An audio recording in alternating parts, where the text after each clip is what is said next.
mahasiswa di kampus? Jawabannya, saya ingin jadi dokter, saya ingin jadi profesor, saya ingin jadi bisnismen, saya ingin macam-macam. Padahal pertanyaan yang saya tanyakan adalah, apa cita-cita hidup Anda? Bukan cita-cita Anda.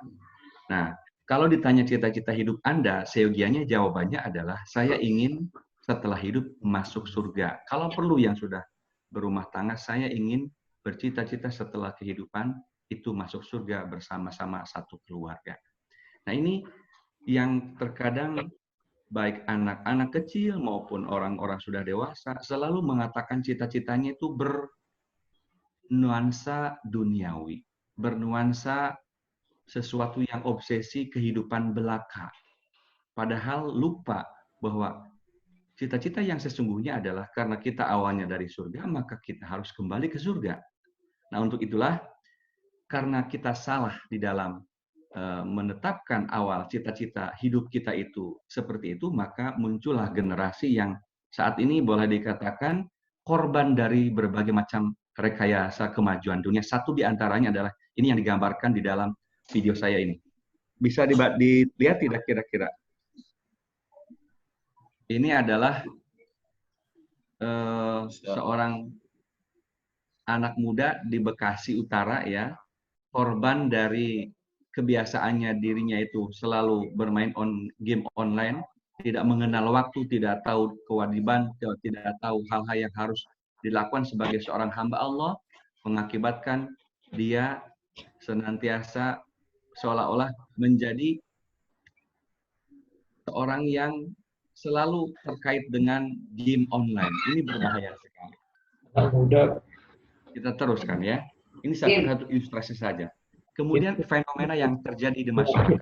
Ya, anak-anak SD sudah mulai meniru kakak-kakaknya kalau lulusan itu dengan coret-coretan baju, kemudian muter-muter kota menggunakan kendaraan yang tidak jelas. Ada anak SD merokok, ada anak SD ditolak cintanya lalu bunuh diri, ada anak SMP merampok, ada SMP juga yang tawuran, anak muda trek-trekan luar biasa.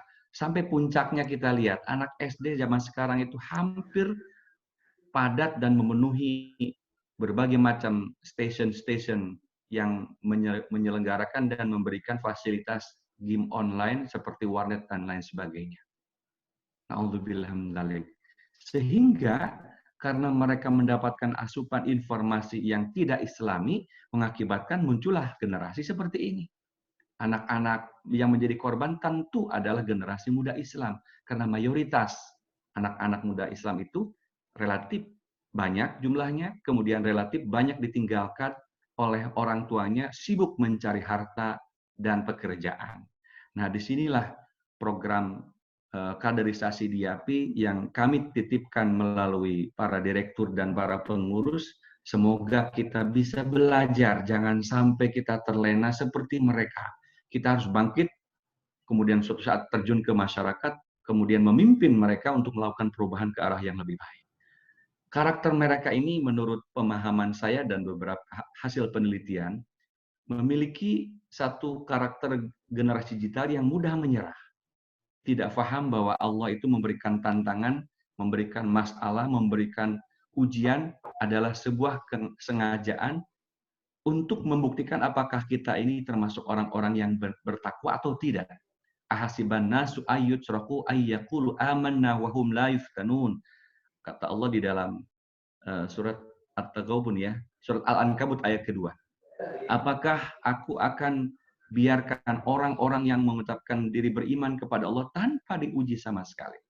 Nah, lantaran siraman rohani, lantaran ketidakdekatan generasi muda Islam terhadap nilai-nilai agama, maka akibatnya punya karakter mudah menyerah, gampang putus asa, gampang terpapar pornografi, gampang marah, dan terkadang menurutkan emosinya. Ini yang patut dihindari oleh Anda semua sebagai kader YAPI yang sedang berjuang untuk tampil sebagai generasi penerus dan pemimpin bangsa di masa yang akan datang. Saudara sekalian, setelah kita merenungkan tadi latar belakang bagaimana kehidupan anak muda, Terkadang anak muda itu tidak punya waktu untuk merenungkan dirinya. Sesungguhnya apa yang harus saya kerjakan dengan waktu muda dan usia yang masih panjang ini. Maka saya terbetik untuk mempelajari surat Al-Ma'arij, surat 70 ayat keempat, bahwa ringkasnya, karena waktu kita sangat terbatas, sesungguhnya apabila kita mengadakan perbedaan atau perbandingan waktu antara waktu di dunia dengan versi akhirat, maka di sini saya sudah membuat sebuah daftar bahwa jika kita hidup satu kesempatan di dunia ini mendapatkan saja 70 tahun hidup di dunia, maka tidak ada artinya kalau dibandingkan dengan waktu yang berlaku di negeri akhirat. 70 tahun sama dengan 121 detik saja hidup di akhirat. Dengan kata lain, kalau diperinci lebih jauh, 70 tahun itu identik dengan 121 detik di akhirat, maka sama artinya salat dan mengaji itu kita hanya 10 detik. Tidur itu hanya 30 detik, bekerja itu 29 detik, dan istirahat yang paling banyak yaitu 52 detik. Na'udzubillah min dzalik. Ternyata sholat kita dan mengaji kita jauh lebih kecil, bahkan yang terkecil, kalau kita tidak mampu menganalisis dan mempersiapkan diri menjadi kader yang siap menjawab berbagai macam zaman. Satu di antaranya kita sedang berada pada zaman atau era milenial yang penuh tantangan ini. Untuk itulah, kajian ini sangat penting untuk kita kita lakukan, kita yakini bahwa urgensi hidup kita sesungguhnya sangat amat singkat. Sekali lagi saya katakan, urgensi hidup kita itu sangat amat singkat. Ketika setan tidak mampu membuat kita berbuat dosa, maka setan akan betul-betul berusaha untuk menghambur-hamburkan waktu kita. Nah, inilah gambaran anak-anak muda yang tidak tahu bagaimana memanfaatkan waktu dengan hal-hal yang positif. Padahal di generasi era milenial itu amat sangat membutuhkan keahlian, kompetensi, kreativitas, inovasi, dan lain sebagainya. Tapi lantaran dia memperturutkan hawa nafsunya dengan menghambur-hamburkan waktu, membuang waktu, ya, maka akibatnya kita menjadi tidak produktif, bahkan lebih jauh dari itu, kita mungkin termasuk orang-orang yang lalai. Na'udzubillah, tsumma na'udzubillah min dzalik. Bagaimana caranya agar kita menjadi hamba Allah yang siap menjalani berbagai macam tantangan di era milenial ini? Sesungguhnya Rasulullah Shallallahu Alaihi Wasallam diabadikan di dalam Al-Quran sebagai sosok yang luar biasa, bisa menjadi rujukan utama dan pertama. Laqad kana lakum fi Rasulillah uswatun hasanah.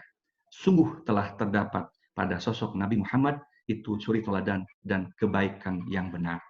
Nah, di ayat tersebut dikatakan oleh Allah menggunakan dua harfu taukid lam dan qad. Ini menandakan bagi seorang muslim dan muslimah yang baik keimanannya, tidak boleh ada satu idola, satu referensi ketika kita ingin memiliki konsep kehidupan, melainkan Allah Subhanahu wa Ta'ala. Untuk itulah, dalam kesempatan ini, sayang waktunya terbatas. Kalau kita melihat gambaran saya dimulai dari 5 tahun sampai dengan 20 tahun. Ternyata Rasulullah pada usia 20 tahun itu mampu memiliki puncak prestasi dalam beramaliyah dengan manusia sebagai pedagang yang sukses. Kemudian pada usia 25 tahun, beliau mampu memimpin usaha dagang seorang konglomerat Siti Khadijah. Dan ketika usia 35 tahun sampai 37 tahun, beliau sudah mulai mengurangi aktivitas bisnis. Dan banyak merenung menyendiri dalam rangka persiapan kematangan hidupnya di usia 40 tahun. Saya pernah membaca rahasia usia 40 tahun. Saudara sekalian, ternyata usia 40 tahun itu menjadi barometer, salah satu barometer apakah kita konsisten dengan kebaikan ataukah kita konsisten dengan ketidakbaikan. Disimpulkan dari dua buku tersebut, ternyata apabila kita 0 sampai dengan 40 tahun berusaha dan berikhtiar untuk menjadi orang yang baik, maka kebaikannya akan konsisten insya Allah sampai hari kiamat menjemput. Tetapi kebalikannya, apabila kita sampai usia 40 tahun tidak mampu memperbaiki diri, maka ketidakbaikannya itu akan konsisten terus sampai dengan hari kiamat atau kematiannya akan datang. Untuk itulah kita lihat, sampai dengan usia 53 tahun Rasulullah itu bisa memimpin bangsa Arab yang beragama Islam untuk hijrah, dan pada akhirnya beliau tampil di usia yang sudah tidak muda lagi tetap eksis berpartisipasi dengan masyarakat, memimpin perang Badar, memimpin perang Uhud, memimpin perang Khandaq, menciptakan perjanjian Hudaybiyah, sampai menaklukkan Makkah kembali justru di usia yang sudah cukup tua atau tidak muda lagi. Dan pada akhirnya 1 tahun sebelum beliau wafat, beliau mengadakan haji wada, dan pada waktu itu beliau menyampaikan, pada hari ini telah Allah sempurnakan agamamu dan sebagainya, ajarannya sudah tersampaikan dengan baik. Inilah gambaran bagaimana seharusnya kita meneladani fase-fase kehidupan Rasulullah sebagai sebuah tindakan kritis generasi muda yang seharusnya siap dengan berbagai macam tantangan, tetapi tetap menjadi seorang yang istiqomah dalam ajaran Islam. Nah, selanjutnya, masih ada waktu nggak kira-kira ini ya? Masih ada waktu nggak kira-kira ya? Masih ada, Pak. Baik, kita lanjut ya. Selanjutnya, saya akan coba menyampaikan betapa pentingnya kita melakukan napak tilas apa yang sudah Rasulullah sampaikan ini. Jangan sampai hanya sekedar referensi belaka. Banyak di antara kita yang pandai gitu ya, membuat sebuah artikel jurnal ilmiah, tetapi ternyata tidak akrab dengan kehidupan Rasulullah Shallallahu Alaihi Wasallam. Untuk itulah, bagaimana kita mampu menata dari berbagai macam fase kehidupan Rasulullah tersebut ke dalam 3 fase kehidupan yang lebih baik. Masa studi menurut saya, Anda sebagai generasi muda Islam ini, tolong selesaikan jangan lebih dari 25 tahun, minimal S1. Kemudian masa berkeluarga, itu Rasulullah memberikan satu ibrah atau pelajaran di usia 25 sampai dengan 40 tahun.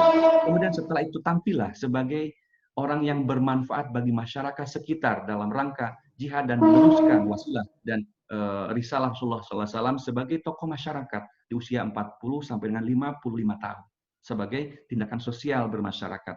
Dan pada saat usia 55 tahun sampai dengan menjelang ajal kita dijemput oleh malaikat Israel, maka kita harus mempunyai legacy atau warisan kebaikan. Jangan sampai kita memberikan kesan-kesan yang tidak punya makna untuk melamakan atau mengabadikan nama kita karena kita tidak mampu memberikan legacy atau warisan kebaikan kepada generasi berikutnya.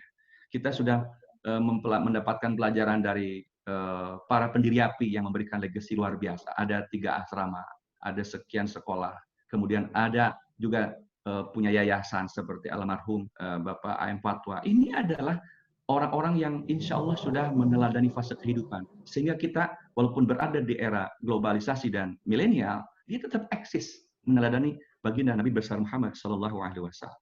Bagaimana caranya untuk bisa melakukan hal tersebut? Maka menurut saya eskalasi 3 hal yang Rasulullah pernah sampaikan itu amat sangat penting kita teladani. Yang pertama adalah bagaimana kita sebagai seorang manusia diamanahi idza mata Adam in qata'a anhu amaluhu illa min thalathin. Jika seorang anak Adam sudah meninggal dunia, maka putuslah semua amalnya kecuali 3 perkara. Pertama adalah bagaimana kita senantiasa bersodakoh, ya, bersodakoh jariyah, bukan amal jariyah yang benar, sodakotun jariyatun, ya. Setiap hari walaupun Rp1.000, apalagi dalam kondisi sekarang wabah COVID-19, corona gitu ya, kita seharusnya memiliki hasas ya, kepekaan sosial, ya, melihat tengok-tengok ke tetangga sebelah, adakah dari saudara kita yang susah untuk mencari beras, berikan beras. Kalau tidak punya keuangan, membantu memberikan motivasi. Itu adalah sodaqotun jariyatun, insya Allah akan terus kita dapatkan pahalanya, betapapun kita sudah tidak ada di dunia. Yang kedua adalah ilmu yang bermanfaat. Bagaimana Anda membekali diri sampai pada saatnya harus tampil di masyarakat, itu harus punya modal apa? Yaitu ilmu.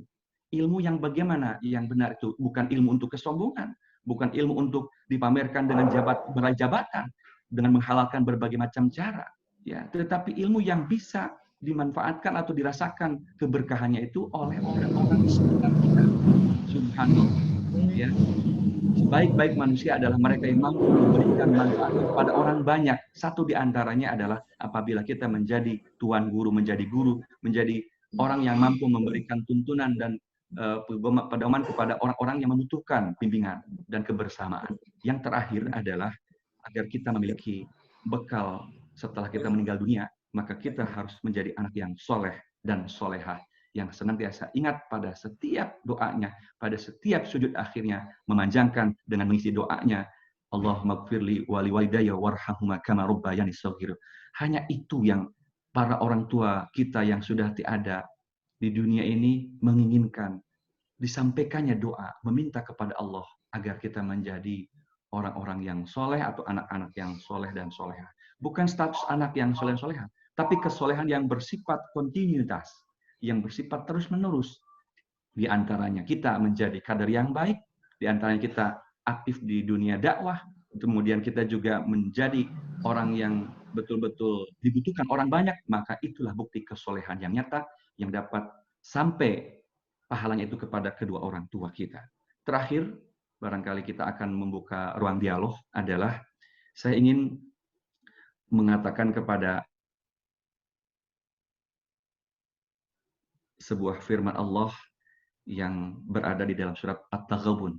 Allah berfirman, Bismillahirrahmanirrahim, Ya ayyuhalladzina amanu inna min azwajikum wa auladikum aduwwan lakum fahdharuhum wa in ta'fu wa tasfahu wa taghfiru fa innallaha ghafurur rahim. Shadaqallahul adzim. Wahai sekalian orang-orang yang beriman, sesungguhnya di antara istri-istri kalian dan anak-anak kalian bisa jadi mereka itu menjadi musuh-musuh buat kalian. Maka berhati-hatilah kalian menghadapinya.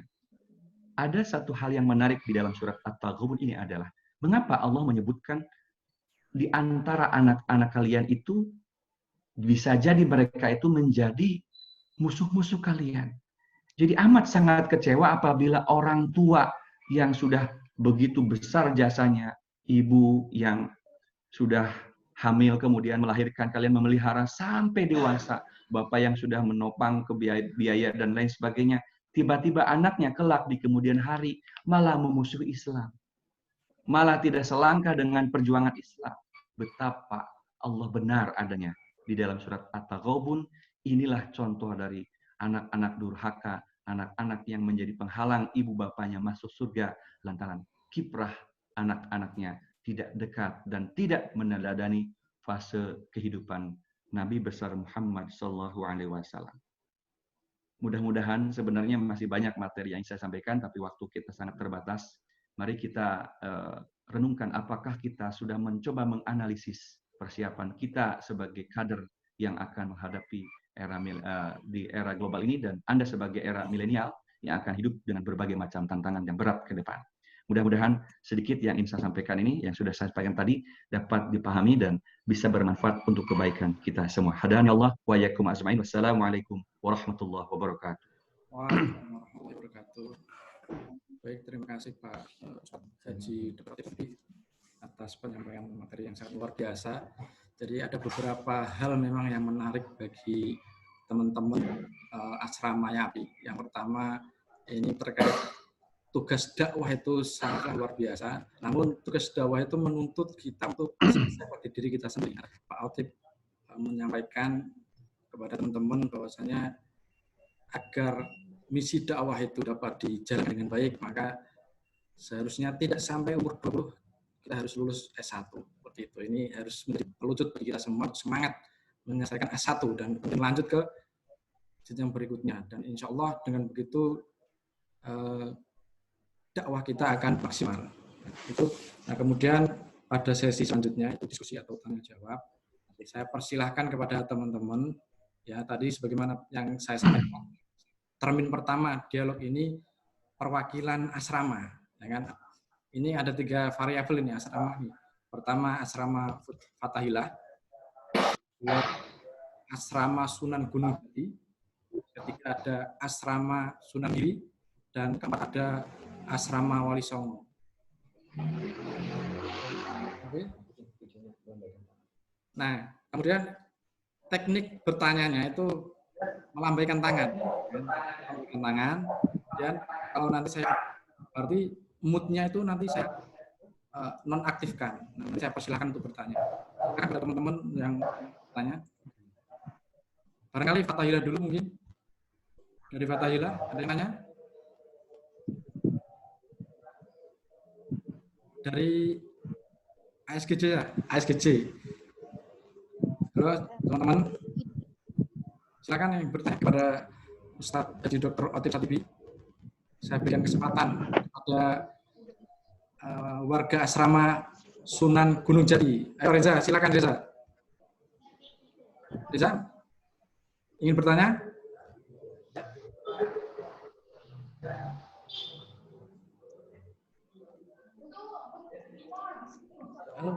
Gimana sih? Siapa ini yang mau bertanya kepada Pak Otip? Silakan. Siapa? Abdul Rahmat Kurniawan. Oke. Yang pertama Jian Utami ya. Yang pertama Jian Utami. Yang kedua Abdul Rahmat. Yang dari Sunan Giri. Nah, Sunan Giri ada Sunan Giri. Saya rangkap yang pertanyaan. Nanti Dokter bisa menjawab. Barangkali kan nanti ada pertanyaan-pertanyaan yang beririsan. Kesempatan saya beri. Coba.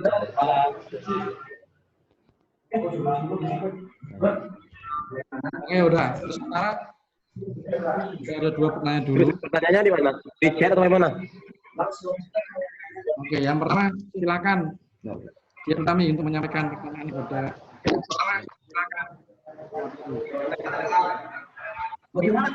silakan. Jauh banget sama pembicaranya. Persiapan diri sebagai kader muslim. Jian Utami. Jian. Silakan bicara. Ya, sampaikan pertanyaan.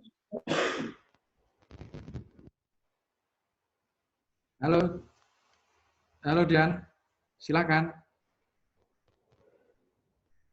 Silakan Ut. Assalamualaikum warahmatullahi wabarakatuh. Waalaikumsalam warahmatullahi wabarakatuh. Perkenalkan, nama saya Dian Utami dari Asrama Fatahira Putri.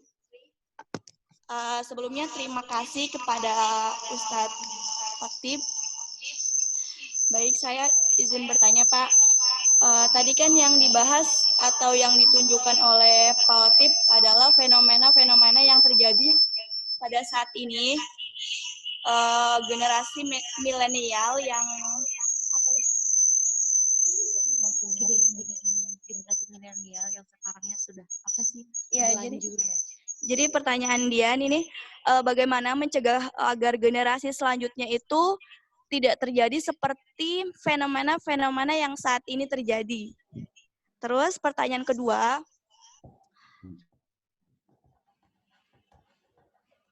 ya, silakan. Salam sudah mencapai di umur biasa. Internet tuh.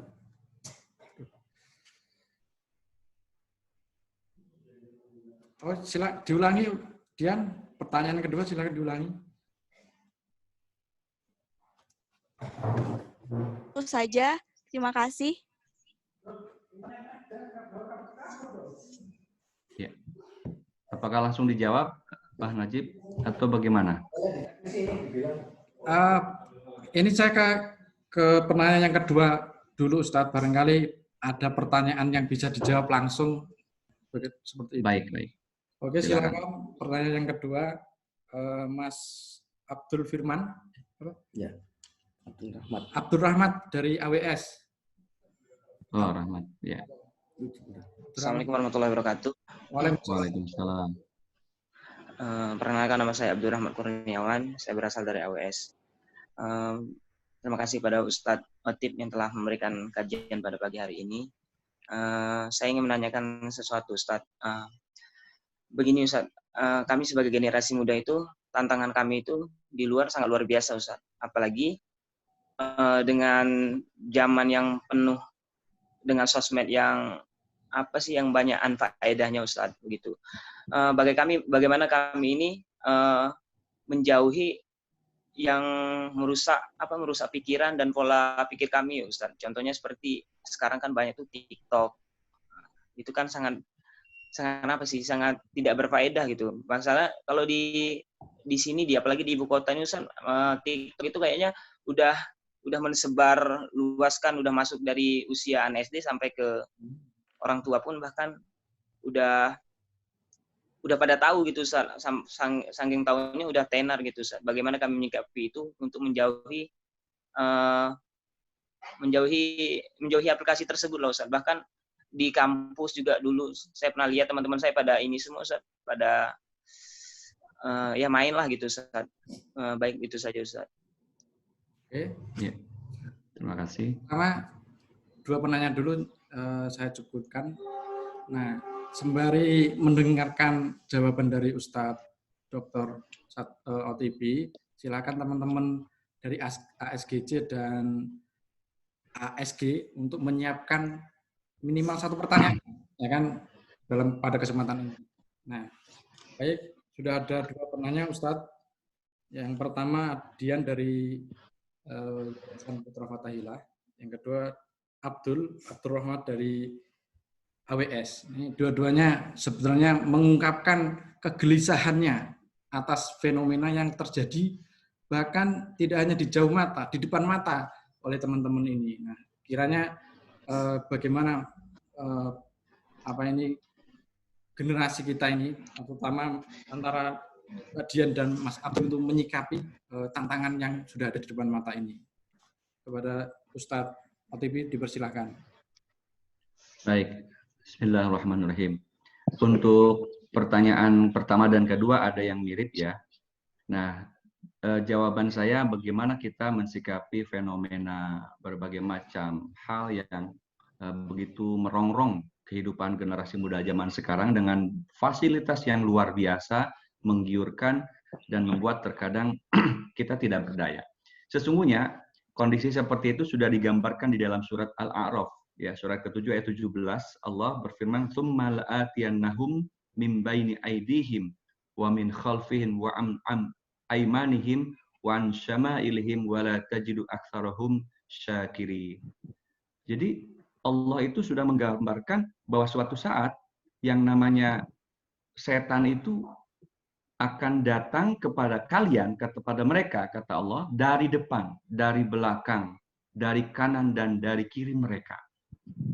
Jadi, kalau kita menggambarkan saat ini, apakah setan-setan seperti wajah yang menakutkan? Oh, bukan. Setan itu bisa jadi dalam bentuk yang lain, yang bisa melalaikan mengingat Allah, yang membuat kita jadi malas, yang membuat kita tidak tahu arah dan tujuan, yang kita tidak membuat jadi produktif, itu juga adalah perangkap-perangkap setan. Nah, saya tertarik dengan dua pendapat dari Rahmat maupun dari Dian. Menjawab pertanyaan yang pertama ada miripnya tadi adalah dengan surat Al-A'raf ayat ke-27 tersebut ya.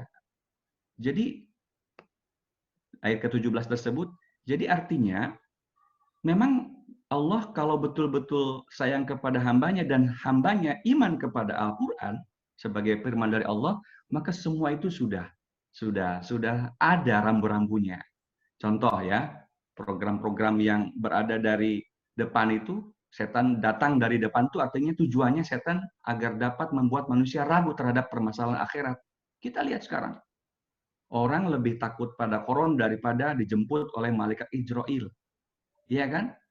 Sampai saat ini banyak orang berlomba-lomba memberikan sebuah informasi guyonan tentang negeri akhirat, ya, acara memburu hantu, lupa dengan persiapan azab kubur dan lain sebagainya. Itu contoh dari perbuatan manusia yang digoda oleh setan yang berasal dari depan agar membuat manusia itu ragu. Yang kedua, arah belakang. Tujuannya adalah setan itu mengajak manusia agar lebih cinta kepada keduniaan dan menghalalkan dengan segala macam cara. Segala macam cara, luar biasa.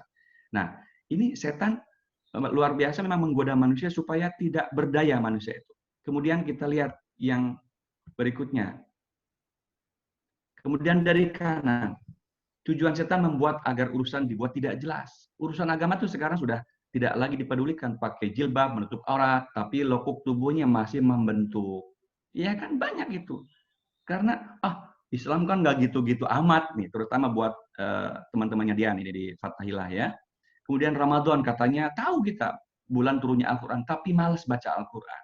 Malah Ramadan dikatakan sebagai bulan penghapus dosa, tapi program di seluruh TV justru banyak acara canda tawa, bukan merenung. Ini kan ngaco gitu loh. Jadi memang setan itu dengan kerabat kerjanya, ya, wa akhwatuha itu salah satu programnya bagaimana supaya urusan agama tidak jelas. Boleh umat Islam mayoritas di Indonesia, tapi jangan sampai berkualitas. Karena kalau berkualitas, nggak mungkin Indonesia kondisinya saat seperti ini. Yang terakhir adalah setan akan datang, kata Allah dalam surat Al-Araf ayat 17 tersebut, dari arah kiri. Yang tujuannya adalah mengajak manusia lebih tertarik pada kemaksiatan. Minum-minuman keras pernah dianjurkan dijual di setiap Indomaret, Alfamart di DKI Jakarta. Kan gelo. Ya, Fathahilah itu diambil dari seorang tokoh Islam yang menaklukkan Jayakarta, kemudian dijadikan Jayakarta sebagai provinsi dan bahkan ibu kota negara dari golongan orang Islam. Kenapa mayoritas Islam mau? Pernah dipimpin oleh orang-orang di luar sana dengan bikin kebijakan yang aneh-aneh. Tentu kalau pemimpinnya bukan dari kalangan kita, pasti yang membisikannya bukan orang-orang soleh, tapi orang-orang salah. Maka muncullah seperti itu. Untuk itulah, bagaimana caranya? Bagaimana caranya? Tadi dia mengatakan, bagaimana caranya supaya kita terhindar dari berbagai macam godaan tersebut. Nah, menurut tafsir Al-Kabir, yang dikarang oleh Al-Fahrur Razi, jilid kelima, halaman 215, Allah sengaja di dalam surat Al-A'raf ayat ke-17 tersebut tidak menginformasikan setan itu bisa menggoda dari atas maupun dari bawah. Nah, ini hebatnya. Menurut tafsir Al-Kabir tersebut, ada alasan. Karena arah atas itu merupakan arah orang berdoa. Orang beribadah memohon kepada Allah. Maka kalau orang yang dekat kepada Allah sering berdoa, itu cermin dari orang-orang yang banyak beribadah, insya Allah tidak bakalan pernah tergoda dan terlalaikan oleh berbagai macam jebakan-jebakan yang tadi sudah digambarkan oleh Dian maupun oleh Rahmat, ya. Kemudian yang kedua, Allah juga tidak menyebutkan setan atau setan tidak bakalan bisa menggoda dari arah bawah. Karena apa? Menurut tafsir Al-Kabir, karena bawah atau tanah itu merupakan tempat orang-orang bersujud. Sekali lagi, arah bawah itu setan tidak bisa menggoda manusia karena tempat orang-orang bersujud. Maka bagi orang-orang yang banyak bersujud, insya Allah selalu ingat Allah, maka tentu kalau ingat Allah tidak bakalan pernah lupa dengan ajaran-ajarannya, termasuk dari kiprah Nabi Muhammad, tentu akan diteladani semuanya. Demikian barangkali Pak Najib, ya, silakan lanjut pertanyaan berikutnya. Baik, terima kasih Ustaz. Jadi intinya setan itu memang mengajak kita mengajak di jalan Allah itu memang sulit karena setan itu selalu menggoda seperti itu. Nah, disinilah tantangan kita sebagai generasi Muslim milenial, terutama sebagai kader api. Di tantangan ini harus kita jawab. Nah, sebentar, Najib, lupa saya. Saya sudah siapkan jawaban yang tadi pertanyaannya bagaimana antisipasinya, belum ya? Maaf nih. Oh, ya. Oleh karena itu, dalam posisi sebagai orang tua, saya ini tidak boleh lengah. Atau Anda tidak boleh ceroboh. Tidak boleh asal-asalan, ya. Apalagi kalau sudah berkeluarga, mendidik anak dan istri. Harus fokus, harus konsentrasi. Harus punya prinsip, harus punya tujuan yang jelas. Mau dibawa kemana, ya. Jangan sampai kita hidup sehidup-hidupnya nggak bisa. Harus punya program, punya tujuan yang jelas. Dan punya target yang terukur. Ya, targetnya tadi saya katakan di awal saya memberikan ceramah ini, bagaimana supaya Anda bisa masuk surga, dan kalau sudah berumah tangga bisa membawa anggota keluarganya seluruhnya masuk surga. Sehingga terukur. Selanjutnya, saya ingin menyampaikan betapa pentingnya juga kita memilih anggota keluarga, ya, memilih anggota keluarga ini, mesti dibaca, ya, memilih pasangan yang terbaik. Karena kalaupun kita bisa menjadi orang yang soleh sebagai seorang pemimpin laki-laki, tetapi istri kita tidak soleh, itu berbahaya. Tadi di dalam surat At-Taghabun, ya, surat At-Taghabun dijelaskan, inna min azwajikum, sesungguhnya dari istri sekalian. Itu bisa jadi gara-gara istri kita tidak masuk surga. Makanya kata Rasulullah dalam hadis Baihaqi, barang siapa diberi Allah seorang istri yang solehah, sesungguhnya telah ditolong separuh agamanya, dan hendaklah bertakwa kepada Allah separuh yang lainnya. Kemudian berikutnya, jalan keluarnya untuk menghadapi hal seperti itu adalah kita harus mentadaburi surat An-Nahl ayat 127 bahwa kita, kata Allah, harus senantiasa memelihara dengan baik berbagai macam pergaulan dengan hikmah. Ud'u ila sabili rabbika bil hikmah wal mau'izatil hasanah, dan pengajaran yang baik.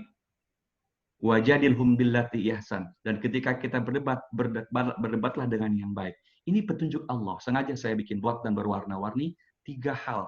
Ketika kita bermuamalah dengan masyarakat, kita harus berbicara dan kepandian kita masing-masing yang baik, pengajaran atau metodologi pemberian informasi kepada orang tua juga dengan baik, dan ketika kita berselisih pendapat juga harus dengan baik. Demikian yang dapat saya sampaikan untuk menjawab 2 pertanyaan tersebut. Baik, terima kasih Ustadz. Nah, sebelum saya ke termin berikutnya, saya kembalikan ke penanya dulu. Bagaimana dengan Uud dan Rahmat, cukup? Alhamdulillah cukup, Pak Najib. Oke, Uud, bagaimana Uud? Oke ya, cukup ya? Alhamdulillah cukup, terima kasih. Oke. Nah, kita langsung ke termin kedua. Saya beri kesempatan kepada warga ASGJ dan ASG. Silakan. Nah, oke, ini sudah ada ASG nih, Mas Fikri. Kemudian yang ASG, yang Sunan Giri. Siapa? Ada? Saya. Pak Samsi. Zairudi. Oh ya, oke. Kesempatan pertama saya beri kesempatan kepada Saudara Fikri Maulana dari ASGJ untuk menyampaikan pertanyaan kepada Ustadz Khatib. Silakan Fikri.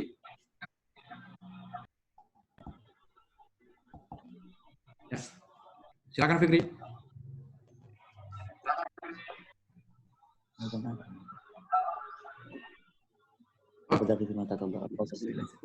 Fikri, tolong suaranya agak dinaikkan karena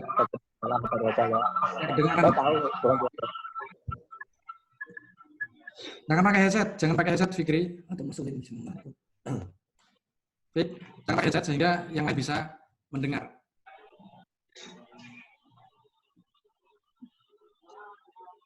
Fikri, silakan. Ya. Oke, silakan sampaikan pertanyaan, Mbak. Fenomena yang terjadi pada era ini, terutama yang terjadi pada masyarakat atau pemuda kota, yang sebelumnya belajar tentang agama, tiba-tiba mengalami kasus sehingga terkadang belajar dan tidak memberi waktu. Padahal peran guru itu sangat metode sekarang itu sangat banyak dan perbedaan banyak. Bisa mendengarkan suara saya? Menurut Pak, Fikri. Ya, saya terima kasih. Fikri, bisa mendengar suara saya? Halo Fikri. Ya udah, Fik, kamu jangan pakai headset. Nah, untuk mengeditkan waktu, saya lempar ke Zahiruddin dulu. Nanti Fikri ya. Oke, silakan. Bismillahirrahmanirrahim. Assalamualaikum warahmatullahi wabarakatuh. Jadi sebelumnya saya dalam surat Al-Qasas ayat 77 Allah berfirman Bismillahirrahmanirrahim. Wabtaghi fima ataqallahu darul akhirah wa la tansa nasibaka minad dunya. Yang itu carilah pahala di negeri untuk persiapan negeri akhirat, tapi jangan melupakan dunia. Tapi permasalahannya sekarang ini adalah kita sebagai umat muslim maupun kader-kader muslim malah kita lebih terpaku kepada dunia dan cenderung melupakan akhirat. Jadi pertanyaan saya itu adalah bagaimana pendapat Ustadz tentang kita mengoptimalkan atau membagi waktu sehingga kita dunia tercapai, akhirat tidak ketinggalan. Ustadz, sekian, terima kasih. Oke. Pertanyaan dari Zirudi saya bisa menangkap. Saya ulangi. Fikri, silakan Fikri, sampaikan. Ya. Fikri, Apakah suara saya bisa didengarkan? nah oke, silakan. Ya. Assalamualaikum warahmatullahi wabarakatuh. Saya Muhammad Fikri Rashid dari Asrama Sunan Gunung Jati. Yang terima kasih kepada Pak Khatib yang telah memberikan kajian subuh pada pagi hari ini. Yang saya mau tanyakan, fenomena yang terjadi pada era ini, terutama yang terjadi pada masyarakat atau pemuda kota yang sebelum-sebelumnya belum pernah atau jarang belajar agama, mengalami pubertas religius, sehingga kadang dia itu hanya belajar dari Ustadz Mestos atau YouTube dan tidak membutuhkan guru. Padahal peran guru itu sangat berpengaruh bagi orang yang sedang belajar. Nah, apalagi Ustadz-Ustadz di YouTube itu berbeda-beda dengan berbeda-beda. Nah, menurut itu bagaimana dengan yang suka belajar di YouTube? Sekian dari saya, terima kasih. Oke, terima kasih kepada Fikri dan Zainuddin. Jadi yang pertama pertanyaan dari Fikri, Pak, terkait gimana cara menyikapi keberagaman pemuda kota yang tentunya cenderung lagi senang beragama. Tapi pada saat bersamaan mereka belajarnya melalui YouTube dan sebagainya. Nah, itu kan bagaimana konteksnya? Sementara kan di media sosial itu kan banyak ustadz-ustadz, bahkan ada yang polesan, ada yang sebelumnya nggak ustadz, jadi ustadz dan sebagainya. Nah, menyikapi hal ini kira-kira seperti apa dalam pandangan Ustadz Otip? Itu yang dari Fikri, dari ASGC. Kemudian yang kedua ini dari Zahidi. Zahidi menanyakan bagaimana cara menyeimbangkan antara dunia dan akhirat. Seperti itu, Ustadz. Kemudian OTP dipersilakan. Baik. Yang pertama, fenomena itu menurut saya, karena saya juga kebetulan dibesarkan di Jakarta ya, hampir sekarang dari mulai mahasiswa sampai sekarang saya hidup di sekitar putaran Jakarta. Fenomena itu lebih bagus ya, jauh lebih bagus daripada waktu zaman kami. Tapi kebaikan itu sebaiknya disikapi dan dilengkapi oleh marhalah ya, marohil atau tahapan-tahapan bagaimana baiknya sebuah tahapan keilmuan, apalagi ini berkaitan dengan agama, karena di dalam fikih dakwah, terutama yang diikuti oleh para salafus soleh, untuk bisa beragama itu sulit kalau tidak ada guru. Nah, ada guru pun belum tentu benar, gitu kan ya, karena belum tentu jaminan dia akan menjadi orang yang baik. Kenapa harus ada guru? Kalau orang-orang pesantren biasanya paham, guru itu keberadaannya untuk menjadi suri toladan. Di situ ada sosok yang harus dihormati, sehingga kita mengenal istilahnya itu adab dulu baru ilmu. Nah, gitu ya. Adab dulu baru ilmu. Kalau seandainya saat ini berkembang anak generasi muda yang begitu memiliki semangat giroh keislaman tinggi, tapi belajarnya malah dari YouTube dan variasi pendapatnya beraneka ragam, tanpa ada sosok seorang yang menjadi standar kebaikan, katakanlah orang yang mendampinginya, maka menurut saya kurang lengkap. Pertanyaannya itu bagus banget ya. Sebaiknya anak-anak muda yang belajar agama di YouTube terus, tapi tidak boleh hanya dari YouTube. Coba sesekali datang ke majlis taklim, datang ke ustadz, jadikan sosok seorang ustadz itu sebagai panutan yang bisa mengingatkan kita. Atau menjadi merobi lah begitu istilahnya itu ya. Menjadi merobi. Kita sebagai orang yang belajar. Merobi itu berarti orang yang memelihara kita. Orang yang mengingatkan kita, orang yang mengukur apakah kita berada pada rel yang benar atau salah. Itu sosok yang perlu ada. Karena pada sahabat ya, para sahabat itu dalam kitab namanya Hayatus Sahabat, kehidupan para sahabat, itu tidak pernah lepas dan keluar dari pengaruh Rasulullah Shallallahu Alaihi Wasallam. Kalau ternyata hanya kita berguru pada YouTube, mending kalau benar, kalau salah, maka menjadi kesombongan dan kepalsuan. Kenapa dikatakan sombong? Kita membacaannya masih belepotan Al-Qur'annya, tiba-tiba mengutip ayat, kan malu-maluin. Ya. Kemudian merupakan kesombongan karena belum tentu yang diomongkan itu sesuai dengan apa yang diperbuat. Tapi manakala sosok seorang pemuda itu berdampingan dengan seorang guru, ketika dia bersalah, maka guru itu akan menegur. Ketika dia lemah, maka guru itu akan mengingatkan untuk bangkit. Di antara para sahabat saja, ketika Rasulullah tetap berada dalam kehidupannya, para sahabat tuh pernah sering berkunjung kepada para sahabatnya. Diterangkan dalam kitab Hayatus Sahabat tuh, wahai sahabat Umar bin Khattab, Abu Bakar As-Siddiq mengatakan, saya sudah sekian lama berkenalan dengan Anda dan umat Islam. Tolong berikan nasihat kepada saya. Apa yang kurang dari saya? Itu hebat sekali. Di kalangan sahabat itu saling bertausiah. Makanya di dalam Islam, dalam surat As-Sub, watawasau bil haq, watawasau bis sabr. Dalam ayat lain, watawasau bil marhamah. Kita memang harus berwasiat, ya, bertausiah, ya. Jangan sampai kita merasa benar sendiri, perlu orang lain. Itu yang pertama. Jadi baiknya bagi penanya pertama ini, bagaimana kita bersikap, terus belajar tentang apapun, tapi kalau bisa jangan dari YouTube, datanglah kepada seorang guru ngaji, ikutin terus, minta menjadi muridnya, minta ditegur, minta segala macam, sehingga kita ada kontrol. Itu yang pertama ya. Kemudian dari Zahirudi, terkait dengan keseimbangan yang mengutip tadi, wabtagi fima ataqallahu darul akhirah, wala tansa nasibaka minad dunya, wa ahsin kama ahsanallahu ilaika al-ayah. Nah, di dalam ayat tersebut jelas bahwa carilah wabtagi fima ataqallahu darul akhirah. Jadi Allah menyebutkannya adalah darul akhirah, kehidupan atau negeri akhirat. Wala tansa nasibaka minad dunya, dan janganlah engkau sekali-kali melupakan kehidupan dunia. Jadi bagi orang yang beriman menurut versi Al-Qur'an tersebut, sebaiknya dunia itu hanya wasilah. Hanya perantara, hanya sarana begitu ya. Jangan dijadikan tujuan, tapi tujuan akhirnya adalah bagaimana kita, seperti saya katakan tadi, mempunyai cita-cita hidup ini untuk bisa masuk surga, kalau bisa bersama keluarga kita. Jadi, tapi kalau seandainya kita membalik, malah dominannya adalah dunia, malah melupakan akhirat, ya sudah, akhirnya dunia tidak bakalan pernah puas, akhirat ketinggalan. Sementara kehidupan itu di negeri akhirat bersifat kekal abadi. Hidup di dunia hanya sementara.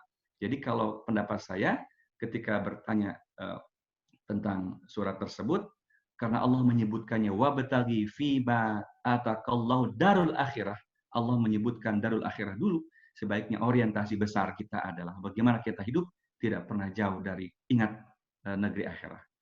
Sahabat Ali bin Abi Thalib pernah mengatakan ketika ditanya oleh para sahabatnya, "Hai sahabat Ali bin Abi Thalib, apakah itu takwa?" Beliau mengatakan, "Al-khaufu bil jalil."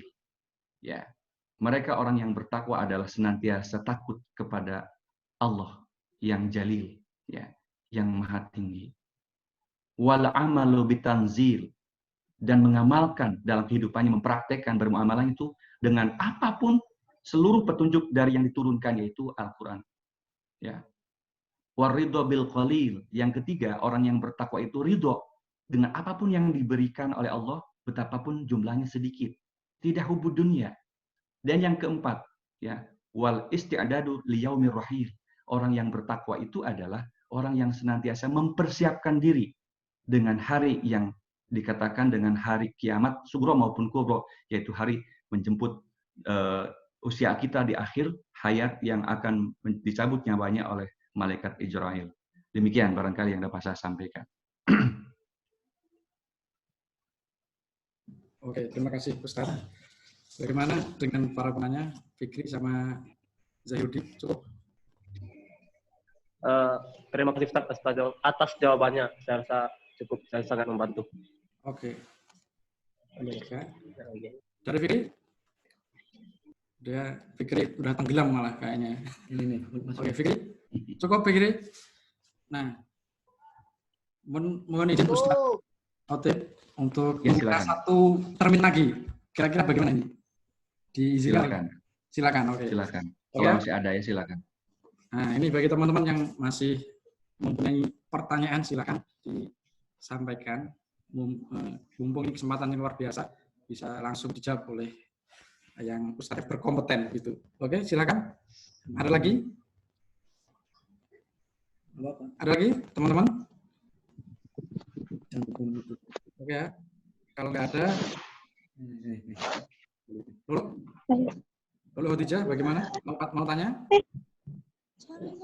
Udah. Boleh. Oke, silakan. Nambah pertanyaan ya, Pak? Ya, berat. Oke, silakan. Ada Lulu untuk bertanya. Silakan Lulu.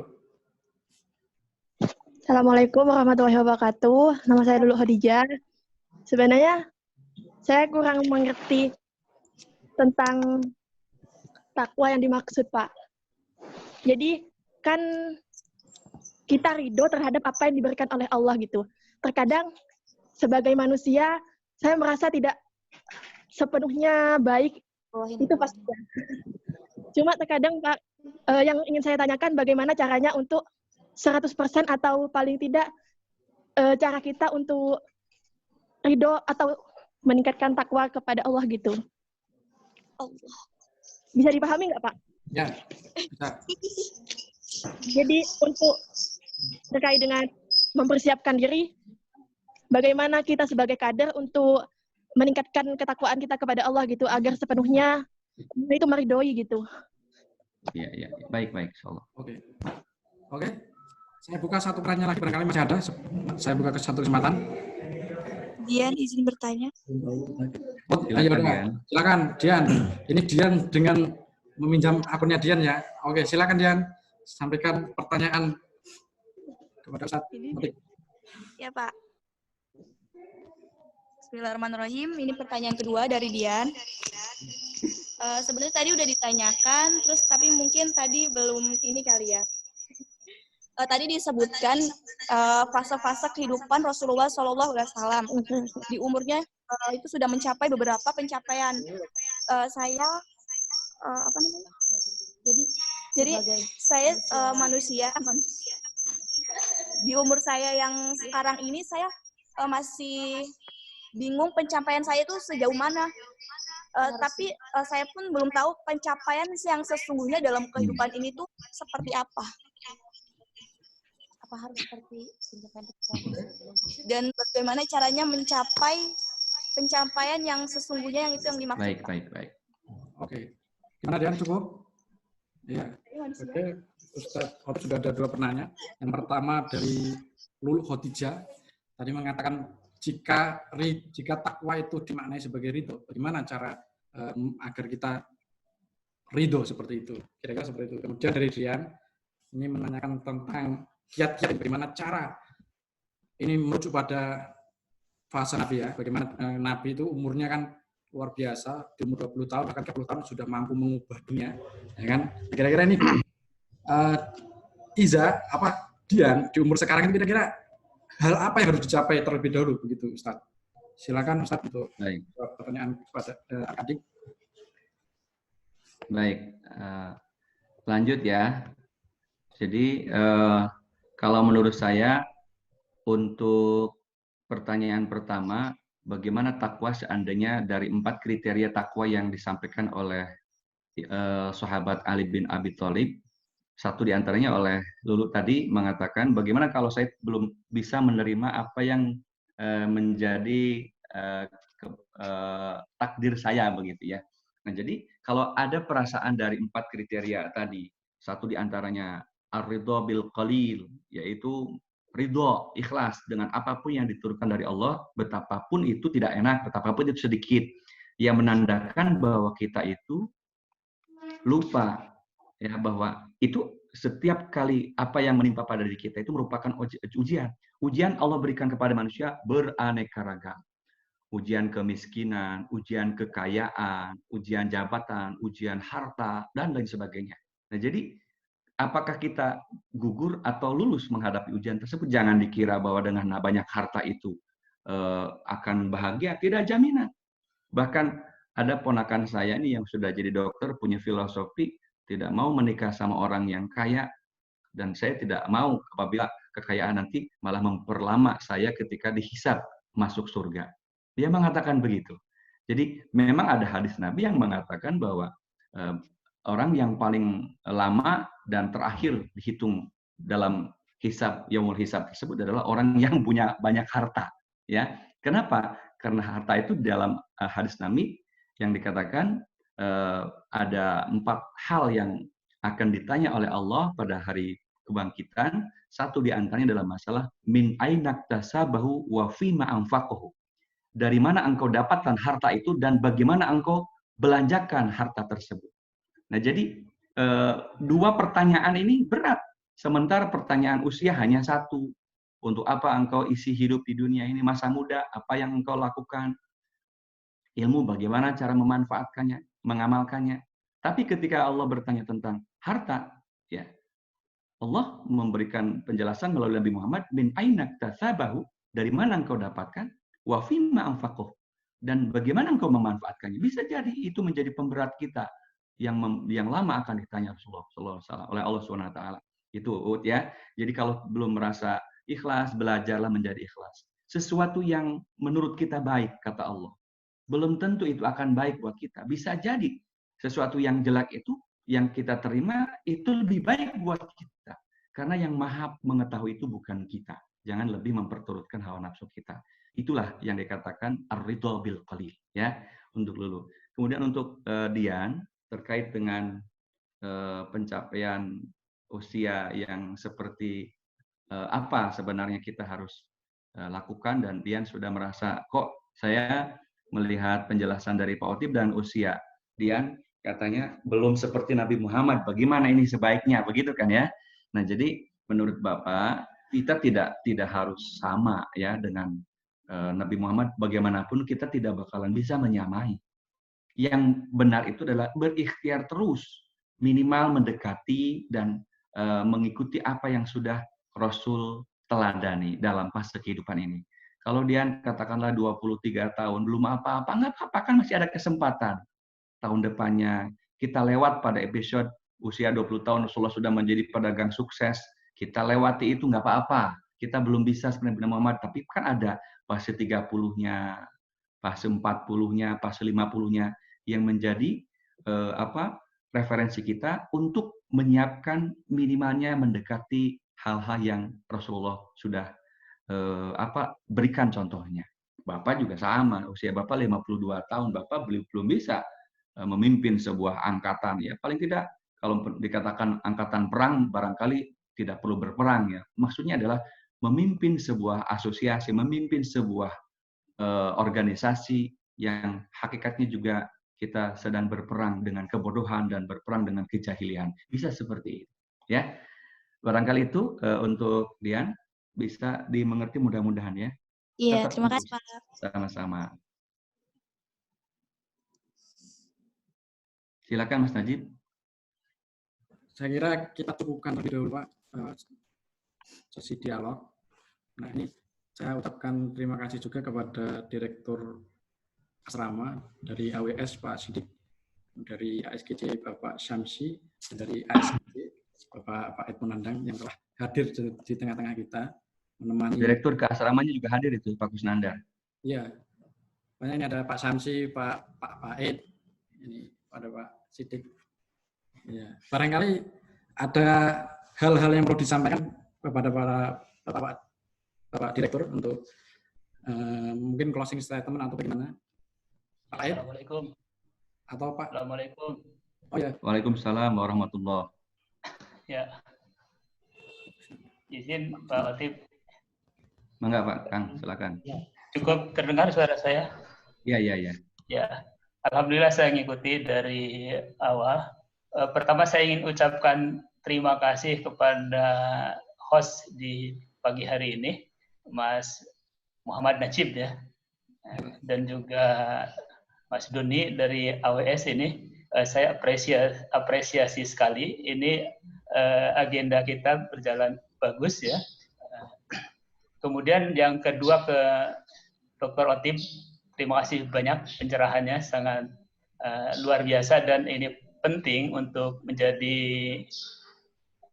pedoman dan penyemangat bagi adik-adik generasi muda terutama ya. Ini bekal ilmu yang luar biasa. Juga terima kasih kepada seluruh direktur AWS, ASGJ, ASG, dan Fatahillah, juga kepada adik-adik seluruhnya peserta yang sudah berpartisipasi. Saya ikuti luar biasa, ada 36 partisipan tadi tertinggi, dan itu tidak menunjukkan jumlah orang, karena dalam satu akun bisa ada yang 2 atau 3 orang ya. Nah, itu cukup bagus untuk tahap awal. Cuma memang kita mengharapkan seluruh warga bisa ikutan di kegiatan ini, karena ini untuk pembekalan bagi kalian atau bagi kita semua. Ini ucapan terima kasih dan apresiasi saya yang setinggi-tingginya. Dan kemudian pola kajian subuh ini mungkin kita bisa lanjutkan. Dan mungkin juga kepada Ustadz Otip, ini tidak hanya satu kali gitu ya. Tadi banyak sekali materi yang ingin disampaikan dan juga banyak sekali pertanyaan dari warga yang ditanyakan, dan saya kira itu tidak cukup dengan waktu hanya satu pertemuan. Oleh karena itu ini mungkin nanti ada serial, ada kelanjutannya. Baik, insyaallah. Di sini juga sudah tergabung Dr. Nasih. Kami sudah meminta juga untuk jadwal pekan depan, kalau beliau bisa mungkin Dr. Nasih nanti, kemudian nanti bergantian gitu ya. Dan Dr. Nasih juga kita harap nanti mengisi secara serial juga. Nah ini jadi adik-adik nanti berkah dari COVID ini bagi kita salah satunya ya bisa ngaji online. Nah kemudian terkait ngaji online ini penting bagi adik-adik semua. Kenapa ini saya serahkan masing-masing asrama menjadi host? Ya, biar ini menjadi pengalaman kalian untuk memanfaatkan IT untuk dakwah. Tadi ada pertanyaan yang sebenarnya sangat bagus dan sudah dijawab oleh Pak Otip. Saya hanya ingin menegaskan bahwa apa yang harus kalian atau yang harus kita lakukan di era IT industri 4.0 ini, 4.0. Nah, ini kesempatan sebenarnya bagi kita yang para pendakwah. Jadi jangan takut dengan IT, tapi kalian manfaatkan IT itu untuk berdakwah. Oleh karena itu tadi sudah disampaikan oleh Pak Otip, perkuat ini ya keimanan dan ketakwaan, tambah pengetahuan, artinya kuasai konten, kemudian kalian kuasai teknologi. Ya, jadi pertama perkuat keimanan dulu, kemudian kuasai konten atau pengetahuan, kemudian kuasai teknologinya, dan kalian siap berdakwah gitu ya. Itu kesimpulan yang saya tangkap dari Pak Otip tadi. Dan mudah-mudahan ini menjadi bekal bagi kalian semua ya. Saya juga sangat senang tentu saja dengan acara ini, dan mudah-mudahan ini bisa berlanjut. Dan mohon untuk giliran minggu depan mungkin kita jadwalkan Ustadz Nasih dan siapa nanti yang akan menjadi host, silahkan di antara AWS, ASGJ atau Fatahillah, silahkan nanti kalian atur. Kang Otip, terima kasih banyak, ini luar biasa. Nanti sesi selanjutnya masih mungkin tentang kader milenial serialnya, dan atau mungkin nanti silahkan nanti adik-adik temanya boleh usulkan. Nah, tapi kalau saya tertarik ini dengan Kang Otip, tidak cukup dengan satu pertemuan Kang Otip ya. Yeah. Mungkin ada lagi nanti ya. Amin. Oke, baik, terima kasih banyak. Sekali lagi saya sangat senang dengan aktivitas ini. Saya sayang sekali tadi lupa untuk menginvite Dr. Wawan, jadi sih nggak bisa gabung ya, dan pengurus yang lainnya. Maksudnya tidak biar karena ini masih taraf uji coba dulu ya. Oke, makasih banyak. Assalamualaikum warahmatullahi wabarakatuh. Waalaikumsalam warahmatullahi wabarakatuh. Terima kasih banyak Pak Rusnandar. Ini sebetulnya kalau kita lanjutkan ini sampai jam 10 juga masih betah ya Pak. Seperti itu. Nah, barangkali dari Direktur Asrama masing-masing, Pak Ed dan Pak Syamsi, mau menambahkan? Atau kita cukupkan? Bagus. Mantap. Mantap. Terima kasih. Kopinya mana kopi nih? Kopi. Ada. Wah, mantap Ustadz Syamsi ini. Ya, Israel. Goreng. Bagaimana Pak Syamsi? Ingin tambahkan? Cukup. Ya, cukup. Tambahkan saja kalau di Sunan Giri itu bubur kacang itu. Oh iya benar. Roti. Roti ya. Baik, bagaimana? Saya mau olahraga nih Sunan Giri. Ayo futsal sini gabung. Udah kangen ini. Jazakumullah khair wa ahsanul jaza ya Dr. Al-Ustadz Otip Satibi. Kajian subuh yang makin mantap insyaallah, dan betul apa yang dikatakan Pak Ustadz Al-Kusnandar, direktur asrama. mudah-mudahan ini menjadi momen awal kebangkitan Asrama Yapi sebagai kader milenial yang mempersiapkan diri untuk menjadi yang terdepan dalam menghadapi arus zaman yang semakin luar biasa mematikan ini. Bukan hanya virus-virus yang ya corona, covid itu meminjam istilahnya Menkes adalah hal yang biasa, tapi ada yang lebih luar biasa lagi adalah sebetulnya apa yang sudah didengungkan oleh para cendekiawan alim ulama bahwa virus yang mematikan itu adalah virus keimanannya. Baginda Rasul katakan nahnu raja'na min jihadil asghar ila jihadil akbar. Saya yakin pandemi COVID-19 ini pasti akan berakhir, tentu dengan kekuatan doa kita dan ikhtiar maksimal kita, dan insya Allah dengan sebentar lagi kita sambut bulan Ramadan, say goodbye to COVID-19. Tentu bagaimana kita pertebal keimanan kita, semakin hari semakin mawas diri, bermuhasabah diri, tidak hanya bagaimana kesalehan individual kita menikah, tapi bagaimana juga membumikan kesalehan sosial kita di tengah-tengah umat yang perlu pegangan doktrin keimanan yang lebih memantapkan. Demikian yang bisa sampaikan, dan saya harap insya Allah mungkin usulan saya adalah di kajian subuh berikutnya Ustadz Dr. Al-Hafidh agar kader milenial Asrama Yapi khususnya bisa semakin membumi lagi. Terima kasih. Amin. Oke, terima kasih pada Pak Wahid. Oke, saya kira kita tutup masukan. Terima kasih. Sebelum itu, mohon izin, Mas Najib, barusan informasi dari Dr. Nasih. Insya Allah beliau bersedia katanya. Nanti silakan panitia yang pekan depan koordinasi dengan beliau ya, dan menyiapkan acaranya yang lebih baik, lebih melibatkan seluruh warga ya. Ya, alhamdulillah, dan mudah-mudahan kalian tetap sehat ya. Amin. Silakan. Oke, iya. kami persilakan Bapak Siddiq. Terima kasih Pak Cip.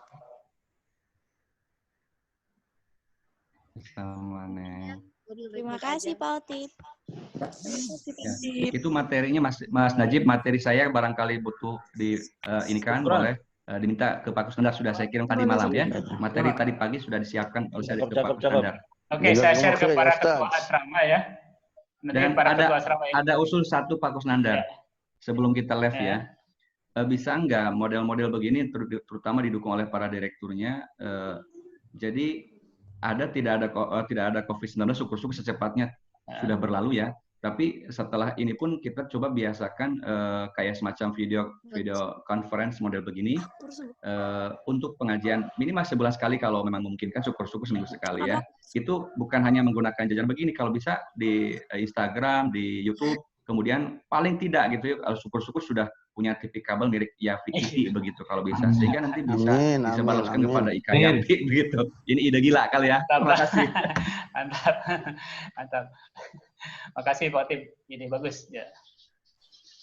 Sudah cukup ya?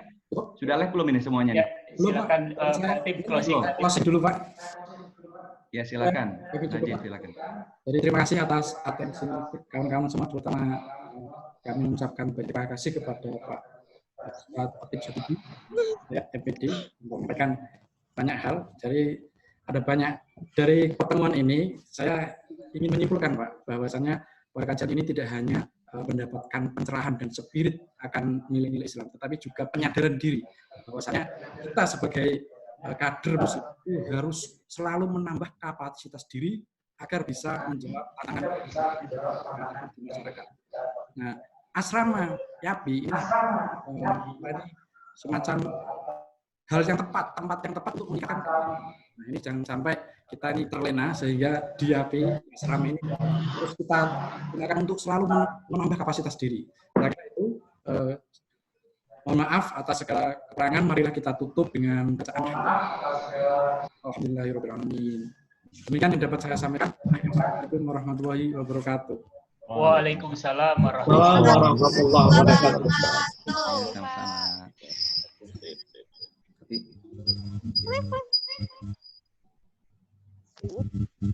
Sama-sama. rekamannya di dalam. Ini sudah boleh live, Pak. Sudah, silakan. Ini saya tutup. Ini rekamannya. Stop.